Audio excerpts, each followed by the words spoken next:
how we sing as we limp through the air. Oh, look below, there's our field over there.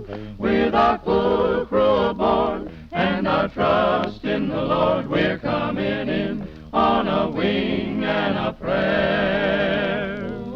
One of our planes was missing, 2 hours overdue. One of our planes was missing with all its gallant crew. The radio sets were humming, they waited for a word. Then a voice broke through the humming, and this is what they heard. Normandy was very quick from Paris, and that zone is going to be occupied after 1942. Why? Because on the Mediterranean theater in 1940 there was nothing. After 1942 there are going to be much more operations which are going to take place here, so that explains why it's going to be all occupied. So the German headquarters is going to be in Paris. The French was in Tours here, and then it's going to move to Vichy. It's the Alsace-Lorraine. It's going to be annexed to the German. So that's mean all of the French who were actually who could fight Germans, but of course they didn't want it to. Again, it's a little revenge about the First World War. Coming in on a wing and a prayer. Coming in on a wing and a prayer. Though there's one motor gone, we can still carry on.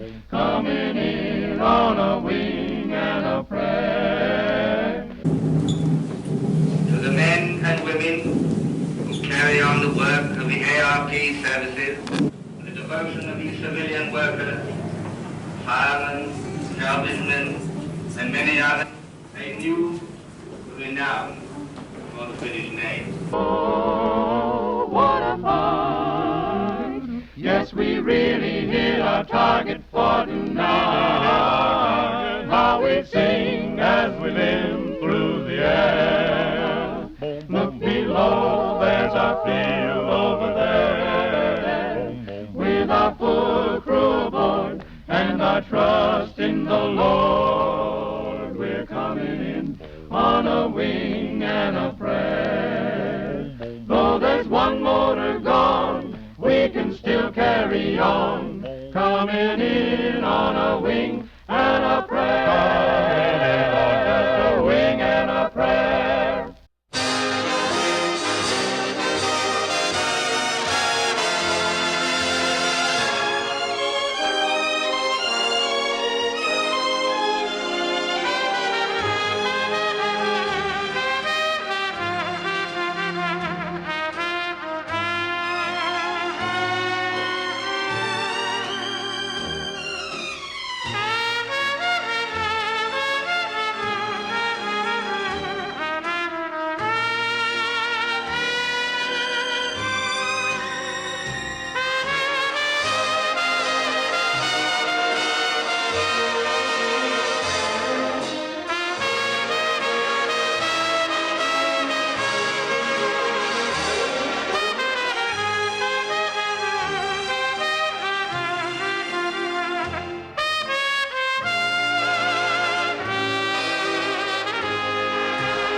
town of Caen.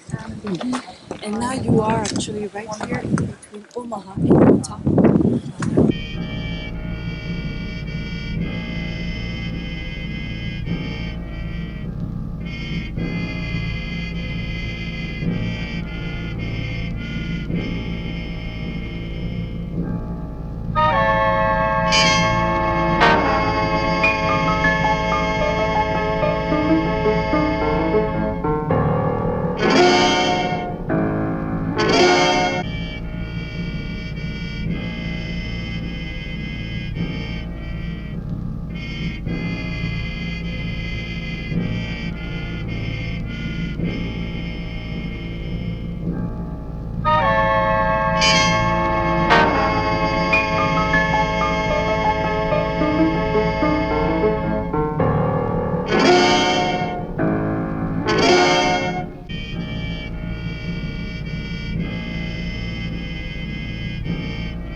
Actually 88 millimeter gun, and actually the shape of the museum is actually a temporary hospital that was on Omaha Beach. Yes, you will see that's one of the series that we are going to see. There are going to be left now floating road that was used for the creation of the artificial harbor, and now it's only the cows that are actually walking on it. But that's permit to transfer all of the supply and the tanks. Wow, there is a jeep.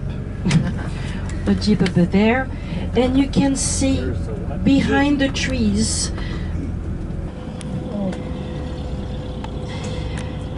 so right now we are very lucky, it's low tide, so that's permit to see well the beach. One of the big difficulties here on Omaha, you can see it going to be an easy target on the beach. Isn't there a dog? This is a duck. It's a dog. Eva? This is a convoy, really? That goes in the water. Wow. Have you ever been to Wisconsin Dells? Apparently, according to Laurent, it doesn't have his propeller, so it can't go. Oh, and there is horses on the beach. Wow, you have everything today. Oh, look at that. Horses on the beach. Bombing. So it's going to be done. The problem is that it's very cloudy on D-Day. It's not exactly possible to see well the coastline. Only the first wave of planes were equipped with radars for them to see the coast. And they were also very scared because if they were actually dropping bombs too early, that could fall on the landing craft that was transporting the men, of course. So that's why it's very tough. Some of them, you have two teams. Those who are going to drop their bombs, but that fall completely inland, completely useless on D-Day then. And to put pressure on his men, he said that, guys, here you have two types of men, those who are already dead and those who are going to die. So move. But how do you do that? About 10, that the situation could be a bit clear up. But on D-Day, of course, they are not going to do all of the objectives that were actually planned.